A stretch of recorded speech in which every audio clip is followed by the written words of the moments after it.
Hello, friends, and welcome back to Malicious Compliance Stories. Our first story is creepy, yet so wholesome. An amazing mix of creepy yet sweet. Talk about oblivious on how the rest of the world functions. I'm glad she didn't end up robbed. But before we begin, best way to support our channel is to leave comments, like, and subscribe with the turned-on bell so you don't miss the new video every single day. Here we go. Old lady followed me for over 2 hours down dark streets. When I was in university in the UK, I was obsessed with MAC makeup, particularly with collecting every shade of lipstick and all the limited edition packaging. I used to go to the MAC store at least twice a week, just for fun most times, and the makeup artist knew me by name. If it was super empty, we'd try makeup on each other. Now that you know the background, let's begin with the kinda crazy woman. I was wearing denim dungarees with sandals. I had no makeup on and had my backpack on since I just finished with classes. Basically, there was no way I could actually work for MAC. They wore all black, makeup completely done. It was crazy busy because a very sought-after collection had just released and the makeup artists were swamped. In walks a sweet old woman with wide eyes and a big smile. She looks really confused and I see her struggling with the lipsticks, my absolute passion at the time. I'm here enough to see how the associates handle this, so when she was trying to wear it straight from the display tube, I walk up to her and tell her that it's dirty and she needs to sanitize it before she puts it on her lips. She didn't know how, and the artists who usually do it were busy, so I helped her. I also helped her pick out a lipstick since she kept following me around asking for advice as I browsed. I didn't mind, I wasn't busy anyway. Basically, looking back on it, I see why she thought I worked there. I left about 5 minutes after this when she was still in line to pay for her new lipstick in the store. I met friends for dinner and had a couple drinks. I was out for at least 2 hours after I left MAC, a little buzzed and very happy. I began a slow walk home with my flatmate. I lived right in the city center, but it was an old pedestrian town. Not much, if any, traffic. I hear heels behind me and just assume it's another pedestrian, so I continue walking. No one called out to us, and the heels followed me all the way to our street, 20 minutes into my walk. So at this point, I'm actually a little taken aback. We were both content walking in silence, so the heels were very obvious, on cobblestone too. I turn around, but it's too dark for me to see the person, so I say, "Hi," and all I hear is a giggle in response. I lose it and start running down the street with my flatmate. We're yelling incoherent things to each other. I don't even think my flatmate knew why I ran, but she just joined anyway. When I hear a woman scream, No, I'm sorry. I didn't mean to scare you. I'm so sorry." We both stop and stare at this old but tall woman run to us on her little clunky heels. She runs straight to me and stops like 3 feet away and holds out money. I'm absolutely shocked and look at her in silence while panting with fear. She goes, "I never paid you your commission for your sale. I heard you get commission, but you had left and I didn't want anyone else to get your money. I went after you, but I didn't want to disturb your time with your friends. I'm sorry for bothering you." I was still just staring at her because I couldn't put it together. I backed up again before it occurred to me, the MAC woman. I quickly told her I didn't work there and had no idea what she was talking about. She immediately felt embarrassed. It was nighttime, but I could see she went a tomato red and started stuttering an apology. I asked her if she followed me all night, and she said yes. She just didn't want to bother me when I was with my friends and hoped she could get me alone as I walked back. My flatmate jumped in to say how petrifying this was, and I did mention it was creepy.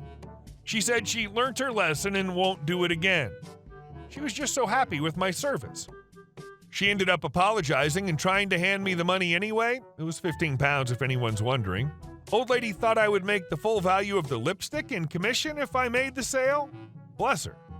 We ended up walking her to her car. We were young and dumb and laughed about it.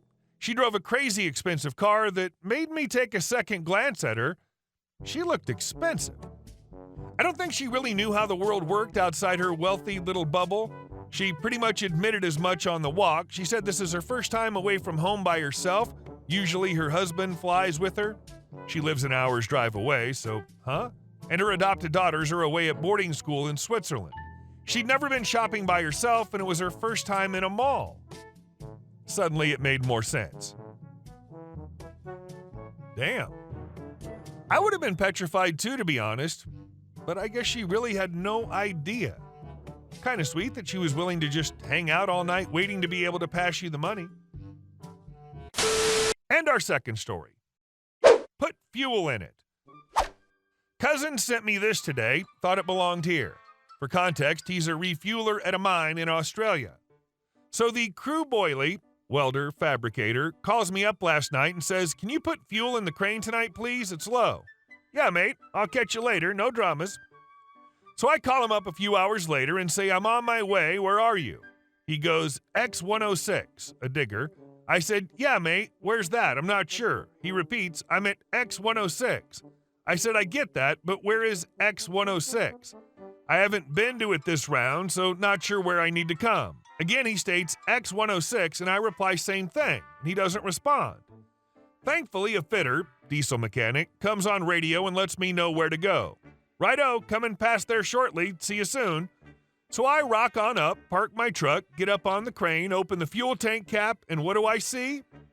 It's full, about 1 centimeter from top of the 150-liter, 40-gallon tank. It wasn't a drama. It was on my route anyway, and possibly a faulty fuel gauge. No harm done. The boilie wanders over and goes, "So are you going to put fuel in it now?" This pissed me off a little, so I said, "Mate, it's full. Maybe other service cart did it, but it's full now." Instead of just thanking me for coming round and having a chat, what does he do? He kicks up this little dance shouting, "Do you see tire tracks from another service truck? I've been here all night and it hasn't come. Needs fuel." I said again, "Mate, it's full. It's about 1 centimeter from the top of the tank. It's full. Have a look." He shouts, "No, it's not. The gauge is saying it's almost empty, so put some damn fuel in it," and does this little dance again. One more time, I said, "The tank is full," but he again demands I put more fuel in it. Malicious compliance kicks in, and I went, "Right on, bud, no worries." I climb off the crane, go round to my truck, back it up alongside the crane, pull out the hose, climbed back onto crane, and started pumping. At about 4 liters, it started just spraying a little fuel out. By 6, it starts overflowing, but I keep pumping until I get it to nearly 14 liters, by which time it had run all over the platform and all down the sides of the crane. I turned to him and said, "You happy? It's full?" He finally admits, "Oh, maybe it's got a faulty fuel gauge." "Oh, you think?" He then goes, "There's fuel all over it now." I looked at him and said, "Not my problem, bud. Go get the water blaster trailer and clean it yourself." Got in my truck and drove off. Best way for him to learn from his stupidity. Give him something to think about while hosing down his fuel spill. Bravo! And our last story. Dear neighbor, this is no longer your property. I have a few stories about Todd, my next door neighbor. Todd had lived in his house for about 10 years before I moved next door. His house was in foreclosure when I arrived, and a year later he was gone. To say the entire street was relieved is an understatement. There may have been a parade. An investor bought the house for a ridiculous amount and flipped it. The new owner didn't do much to the house after he moved in. He was a great neighbor, and when he passed away, we all missed him. The next owners, current owners, moved in and started really renovating the place. When the house was initially flipped, everything they did was simply cosmetic. These houses were built in the 50s, so a lot of things were seriously outdated. Plumbing had to be redone, electrical had to be redone, kitchen wasn't remodeled correctly and had to be gutted. These poor people are pouring their blood, sweat, and tears into this house.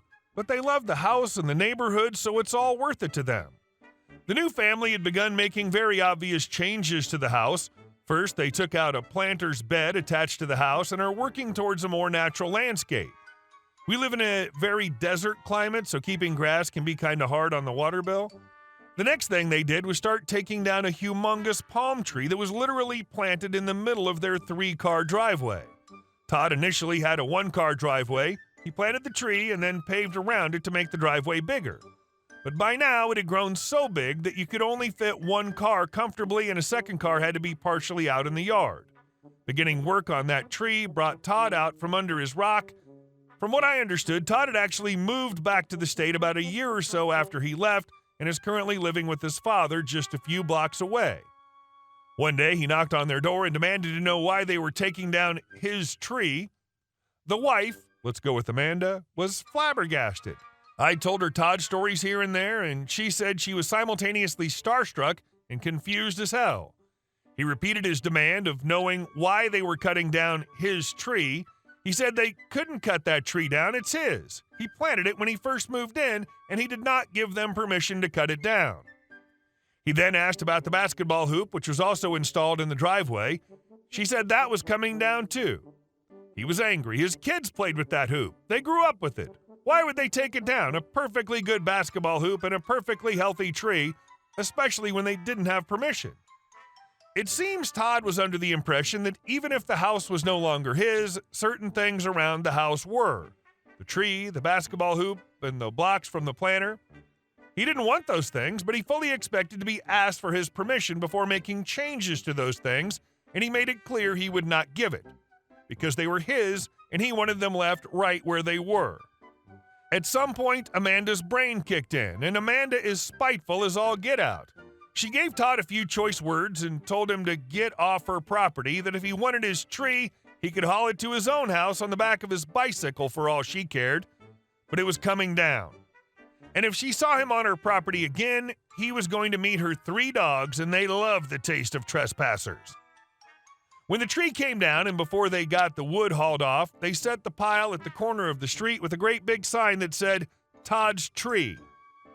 Amanda says she hasn't seen him since, and I've yet to see him, so I think all is peaceful in the neighborhood again. I'm just picturing your neighbor's reaction when he showed up on her doorstep. What are you doing to my tree? Ah, you must be Todd. Hey guys, thank you all for watching the video. I'll see you in the next one.